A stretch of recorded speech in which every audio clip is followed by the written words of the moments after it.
सज्जनों, आज आपको एक कथा सुनाता हूँ। आप इस कथा को सुनने से पहले इस चैनल को लाइक एंड सब्सक्राइब जरूर करें। कथा सुनिए। साधिगणों को हंस का उपदेश। युधिष्ठिर ने पूछा, पितामह, संसार में बहुत से विद्वान सत्यदम, समा और प्रजा की प्रशंसा करते हैं।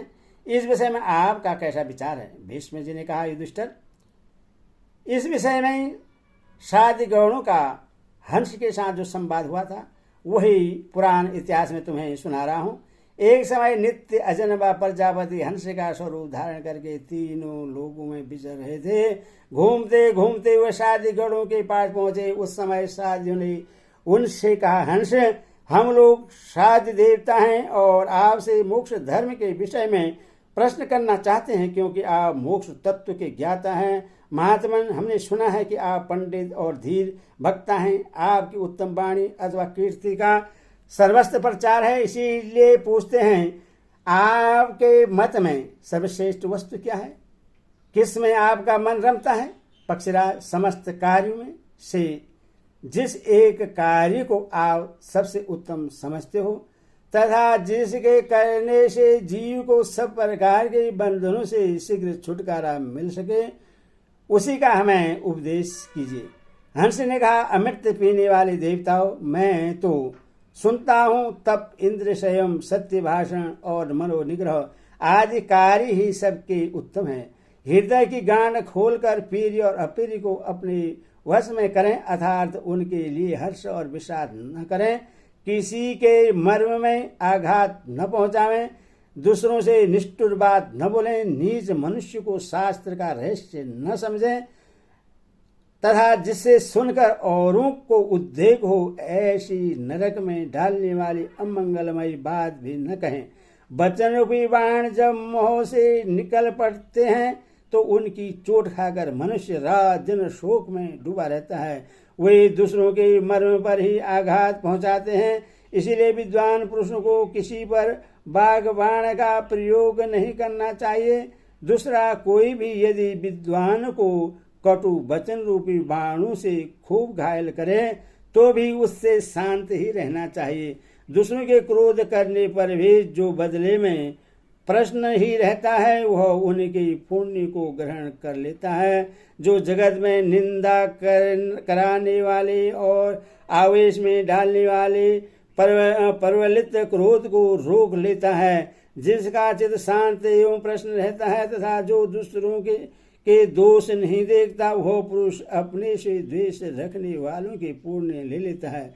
मुझे कोई गाली दे तो भी चुप रह जाता हूँ, कोई मारे तो भी उसे क्षमा करता हूँ। आर्यजन क्षमा, सत्य, सरल भाव और दया को ही श्रेष्ठ बताते हैं। वेदाध्ययन का फल है सत्य भाषण, उसका फल है इंद्रिय संयम और इंद्रिय संयम का फल है मोक्ष। यही संपूर्ण शास्त्रों का आदेश है। जो वाणी मन, क्रोध, तृष्णा, उदर और जितेंद्रिय के प्रचंड वेग को सो लेता है, उसी को मैं ब्राह्मण और मुनि मानता हूँ। क्रोधी से क्रोध न करने वाला, असहनशील से सहनशील और मानव से मानव तथा अज्ञानी से ज्ञानी श्रेष्ठ है। जो दूसरों को गाली सुनकर भी बदले में उससे गाली नहीं देता है, उससे समाशील मनुष्य का दबा हुआ क्रोध की गाली देने वाले को भस्म कर सकता है और उसके पुण्य को भी ले लेता है। दूसरे के मोह से अपने लिए कड़वी बात सुनकर भी जो उसके प्रति कठोर या प्रिय कुछ भी नहीं कहता तथा किसी की मार खाकर भी धैर्य के कारण बदले में न तो उसे मारता है न उसकी बुराई ही चाहता है, उस महात्मा से मिलने के लिए देवता भी सदा लालायित रहते हैं। पाप करने वाला अपराधी अवस्था में अपने से बड़ा हो या बराबर, उसके द्वारा अपमानित होकर मार खाकर और गाली सुनकर भी उसे क्षमा ही कर देना चाहिए। ऐसा करने वाला पुरुष परम सिद्धि को प्राप्त होगा। यदि मैं सब प्रकार से परिपूर्ण हूँ, मुझे कुछ जानना या पाना बाकी नहीं है, तो भी श्रेष्ठ पुरुषों की उपासना सत्संग करता हूँ। मुझ पर न तृष्णा का जोर चलता है न क्रोध का। मैं लोभवश धर्म का अतिक्रमण नहीं करता और न विषयों की इच्छा से ही कहीं आता जाता हूँ। कोई मुझे सांप दे दे तो भी मैं उससे सांप नहीं देता। मैं इंद्रिय स्वयं को ही मोक्ष का द्वार मानता हूँ।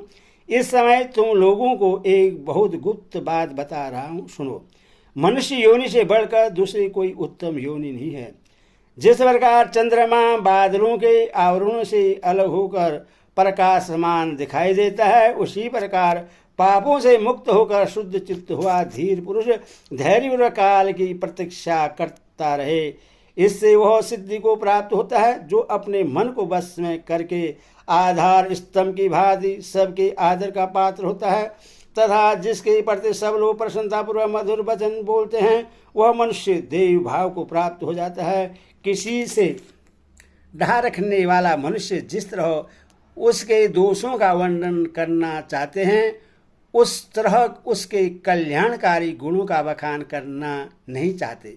जिसकी वाणी मन सुनिश्चित होकर परमात्मा के जप तथा चिंतन में लगे रहते हैं, वह वेदाध्ययन तप त्याग इन सब के फल को पा जाता है। इसीलिए समझदार पुरुष को चाहिए कि वह कटु वचन कहने और अनादर करने वाले अज्ञानी को उनके दोष बतलाकर समझाने का प्रयत्न न करे, न दूसरों को बढ़ावा दें और न अपनी हिंसा करें।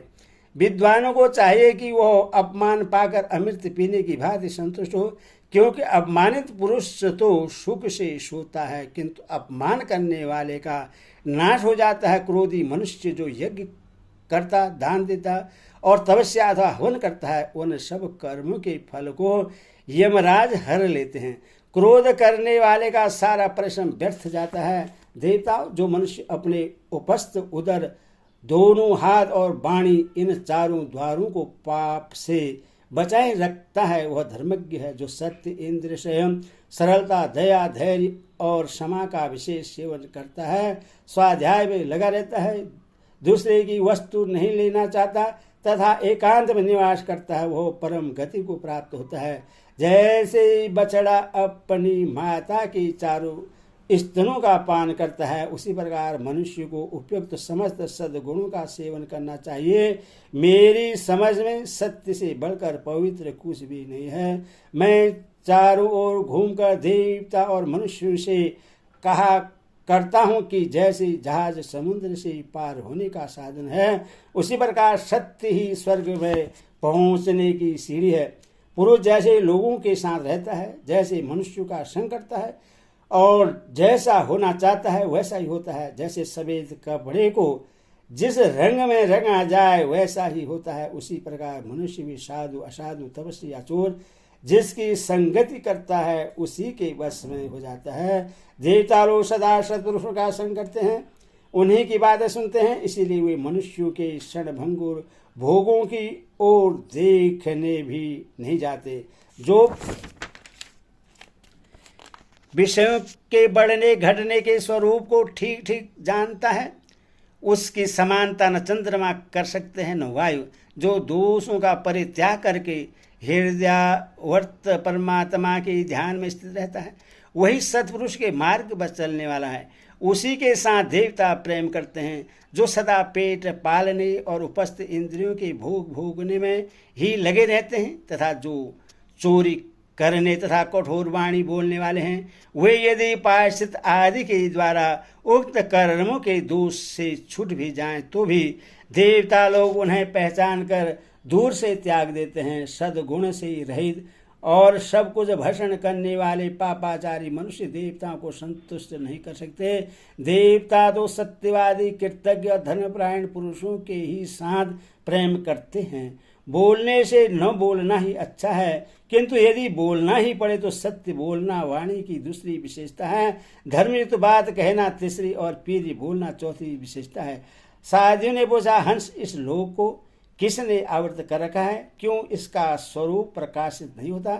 मनुष्य किस कारण से मित्रों का त्याग करता है और क्यों वह स्वर्ग में नहीं जाने पाता? हंस ने कहा, देवताओं, इस लोक को अज्ञान ने आवृत कर रखा है। परस्पर ड्राह के कारण इसका स्वरूप प्रकाशित नहीं होता। मनुष्य लोभवश मित्रों का त्याग करता है और आसक्ति के कारण वह स्वर्ग में नहीं जाने पाता। साधियों ने कहा, ब्राह्मणों में ऐसा कौन है जो एकमात्र परम सुखी है? वह कौन है जो बहुतों के साथ रहकर भी मौन रहता है? कौन दुर्बल होकर भी बलवान है और कौन किसी के साथ भी कलह नहीं करता? हंस ने कहा, ब्राह्मणों में जो ज्ञानी है एकमात्र वही परम सुखी है। ज्ञानी ही बहुतों के साथ रहकर भी मौन रहता है, वही दुर्बल होकर भी बलवान है और वही किसी के साथ भी कलह नहीं करता। साधु ने पूछा, ब्राह्मणों में देव तत्व क्या है, साधुता क्या है तथा उनमें असाधुता और मनुष्यता क्या है? हर्ष ने कहा, ब्राह्मणों में वेद शास्त्रों का अध्ययन ही देव तत्व है, व्रतों का पालन करना उनमें साधुता है, दूसरों की निंदा करना असाधुता है और मृत्यु को प्राप्त होना उनमें मनुष्यता है। भीष्म जी कहते हैं, युधिष्ठिर इस प्रकार यह साधु का हंस के साथ संवाद हुआ था, उसका मैंने तुमसे वर्णन किया। यह शरीर ही कर्मों की योनि है और सद्भाव ही सत्य वस्तु है।